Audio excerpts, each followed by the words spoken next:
In 2022, without firing a single shot, the United States froze $300 billion of Russia's foreign currency reserves. No bombs dropped, no boots on the ground. That wasn't war, that was dollar warfare.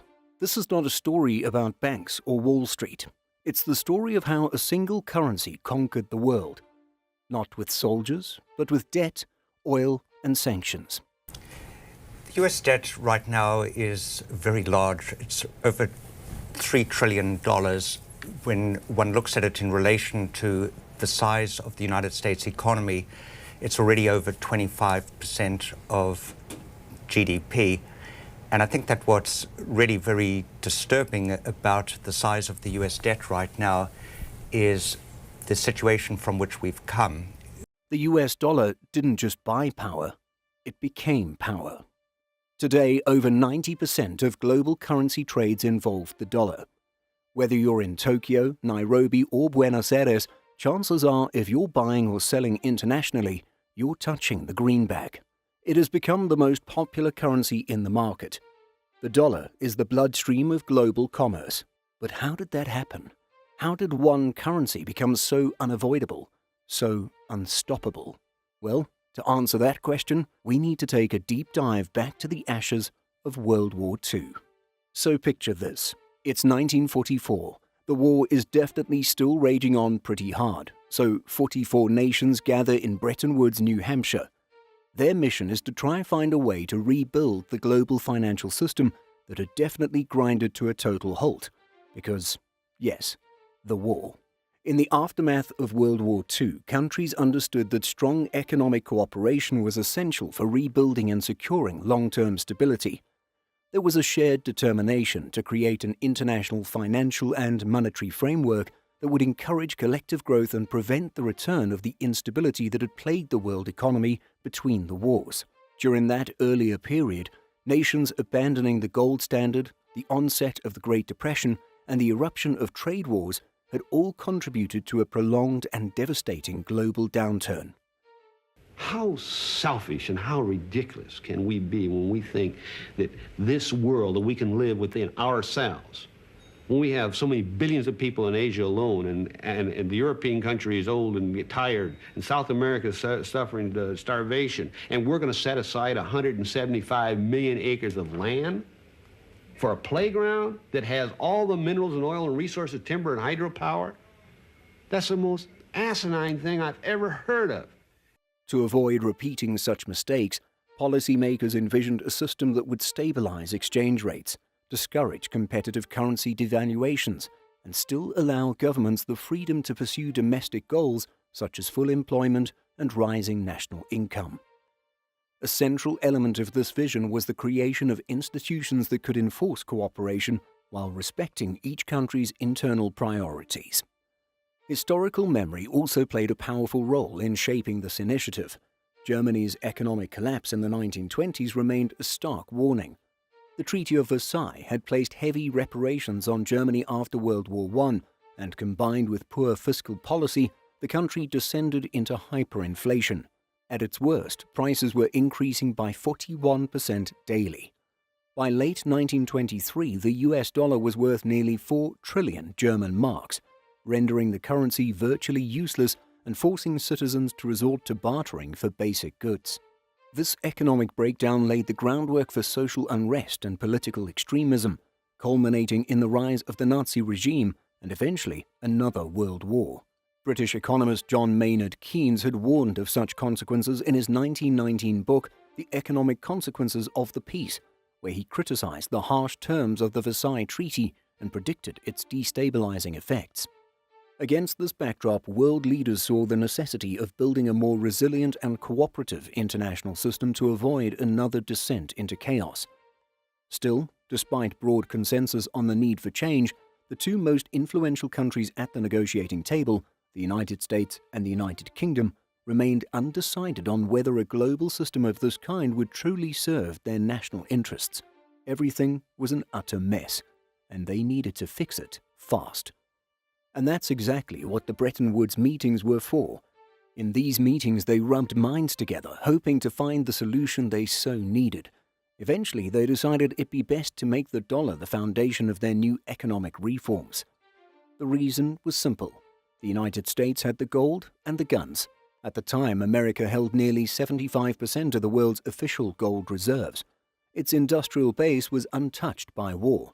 It had leverage, surplus, and stability. So the deal was struck. The dollar would be pegged to gold at $35 an ounce. Every other currency would be pegged to the dollar. If you wanted to trade, you'd need dollars, and because those dollars were backed by gold, the world had faith. For much of the 20th century, the US dollar was anchored to gold through the Bretton Woods system. But by the 1960s, the foundation began to crack. America decided to go on the warpath, financing the Korean War, the Vietnam War, the Cold War, and a sweeping set of domestic programs known as the Great Society. As the Federal Reserve pumped out more dollars to cover growing deficits, the US gold reserves couldn't keep up. Foreign governments concerned about the dollar's stability started converting their dollar holdings back into gold. By 1971, the pressure became unbearable. On August 15th, President Richard Nixon unilaterally ended the dollar's convertibility into gold, a moment now known as the Nixon shock. The strength of a nation's currency is based on the strength of that nation's economy. And the American economy is by far the strongest in the world. Accordingly, I have directed the Secretary of the Treasury to take the action necessary to defend the dollar against the speculators. I have directed Secretary Connally to suspend temporarily the convertibility of the dollar into gold or other reserve assets, except in amounts and conditions determined to be in the interest of monetary stability and in the best interest of the United States. With that, the gold standard was officially dead, and the dollar became a flat currency, backed by nothing but the strength and credibility of the United States. In theory, this should have caused the dollar to collapse. A flat currency with no hard backing and rising US inflation would typically lead to a loss of confidence. But something else happened instead. Something engineered behind closed doors that cemented the dollar's global dominance for decades to come. In 1974, amid the oil crisis and soaring energy prices, the United States brokered a quiet but transformational deal with Saudi Arabia, the world's largest oil producer. Secretary of State Henry Kissinger led the negotiations. The message to the Saudis was strategic and clear. Price all your oil exports exclusively in US dollars, and in return the US would offer military protection, advanced weaponry, and a deep alliance with the House of Saud. Saudi Arabia agreed. Soon after, other OPEC nations followed. From that moment forward, oil, the lifeblood of the global economy, was traded almost exclusively in dollars. This created a new system known as the Petrodollar. Under the Petrodollar system, every country on Earth needed US dollars to purchase oil. That meant constant built-in demand for dollars, regardless of America's trade deficits, inflation, or fiscal policy. Countries began stockpiling dollars in foreign reserves, and many reinvested those dollars into US Treasury bonds, effectively funding America's debt in exchange for access to oil. This was a masterstroke. The US had moved from a gold-backed dollar to an oil-backed dollar without ever having to explicitly declare it. Even after severing the gold link, Washington preserved the dollar's supremacy by anchoring it to a commodity even more indispensable than gold: energy. To this day, over 85% of global oil transactions are still conducted in US dollars. Not because the dollar is the most stable or moral currency, but because the system was built that way by American design. It gave the US unmatched financial leverage, the ability to run persistent deficits, print currency at will, and impose sanctions with devastating effect, simply by controlling access to the world's reserve currency. And the petrodollar's influence didn't stop at oil. As dollar reserves piled up, countries began using dollars in other international trade, reinforcing the currency's centrality. Institutions like the International Monetary Fund, or IMF, and World Bank also operated in dollars, further embedding the system into the global financial architecture. This wasn't just economics, it was geopolitics, and for the US, it was power wrapped in green paper. For decades, developing nations looking to build roads, power plants, schools, and agricultural systems have turned to the International Monetary Fund, or IMF, and the World Bank. These institutions were created in the aftermath of World War II to promote global financial stability and development, but in practice, they've become key instruments of US-aligned financial influence, and at the center of it all is the US dollar. Most of the funding provided by the IMF and the World Bank is denominated in dollars. Countries receive loans in greenbacks but must repay in the same currency. While that may seem neutral on the surface, it creates a dangerous dependency. When local currencies weaken, as they often do during crises, the cost of repaying dollar debt balloons. Today, over 70% of all global external debt held by low and middle-income countries is dollar-denominated. For many of these nations, this isn't just a financial obligation, it's a trap. Dollar debt becomes especially lethal during periods of global tightening, such as when the US Federal Reserve raises interest rates. Higher rates strengthen the dollar, but make debt repayments costlier in local terms. At the same time, capital flight increases as investors flee riskier emerging markets for safer US assets, depleting reserves and weakening currencies even further. Countries like Sri Lanka, Ghana, Zambia, and Pakistan have been forced to confront the consequences. When default becomes unavoidable, they often return to the IMF for new financing or restructuring support. But the rescue is rarely unconditional. In exchange for assistance, countries must implement what are known as structural adjustment programs, or SAPs, policy packages that include austerity measures, currency devaluation, privatization of state assets, and cuts to subsidies and public services. These adjustments can be socially and politically explosive. In Sri Lanka, fuel and food shortages sparked nationwide protests in 2022 after the country's economic collapse and subsequent IMF negotiations. In Ghana, subsidy cuts triggered public backlash as inflation surged and the cost of living spiraled. Pakistan, too, has faced repeated cycles of IMF bailouts, each time surrendering more control over monetary and fiscal policy in the process. The underlying pattern is strikingly consistent. Countries borrow in dollars to fund development. They become vulnerable to exchange rate shocks and global interest rate hikes. When crisis strikes, they are left with little leverage. The conditions for aid then force them to relinquish economic sovereignty, handing over budget decisions, trade policy, and even central banking directives to external institutions. Critics argue that the system known as dollar debt diplomacy creates a dependency that stifles long-term development. While infrastructure is built, the cost is steep. Domestic economies are restructured to fit a global model that prioritizes debt repayment over national priorities. Even within the institutions themselves, questions have emerged. Former World Bank chief economist Joseph Stiglitz has been vocal about how conditional lending often exacerbates poverty rather than alleviates it. People in the financial sector who became wealthy by engaging in predatory lending, abusive credit card practices, monopolization, a whole variety, market manipulation, a whole variety of activities that didn't make our economy stronger, in fact made it weaker, but actually were just taking money away from other people. Others argue that dollar-based lending locks countries out of flexible monetary solutions, forcing them to adopt policies that benefit creditors more than citizens. In short, dollar-denominated loans have become a modern form of soft power. They're not enforced by soldiers or sanctions, but by spreadsheets and debt calendars. Yet the result is often the same: diminished autonomy, eroded public services, and governments forced to prioritize creditors over citizens. Sovereignty in this system isn't lost in battle. It's surrendered one repayment at a time. But debt isn't the dollar's only weapon. Sanctions are its sharpest blade. The US has turned financial restrictions into a tool of foreign policy. Today, more than 40 countries are under some form of American economic sanction. The US doesn't need to invade a country to paralyze it. It just needs to block its access to dollars.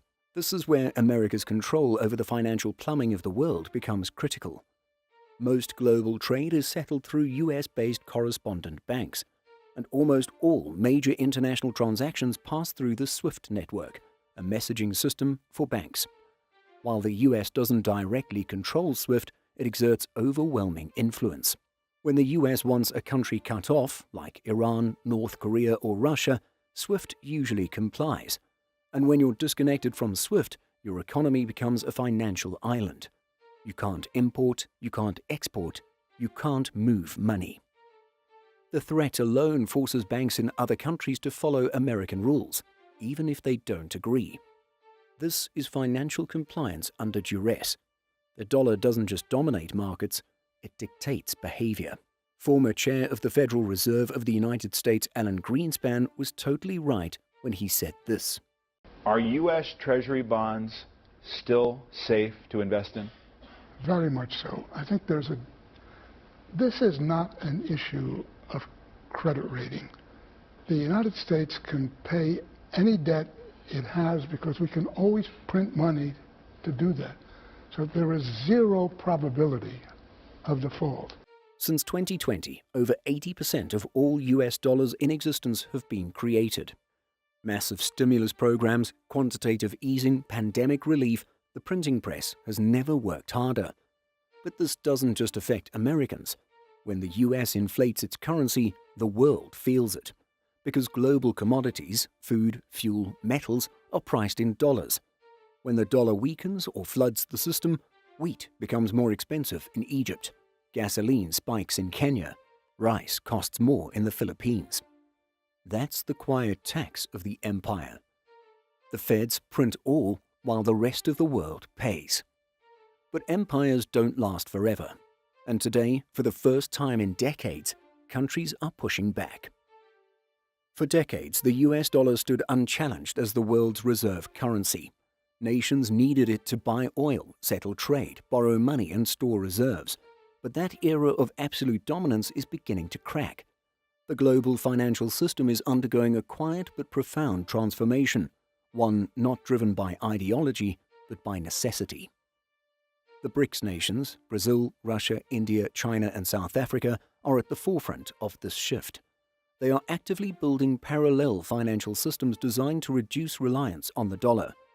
This includes alternative payment platforms, bilateral trade agreements in local currencies, and proposals for a BRICS reserve currency backed by a basket of member currencies and possibly commodities like gold.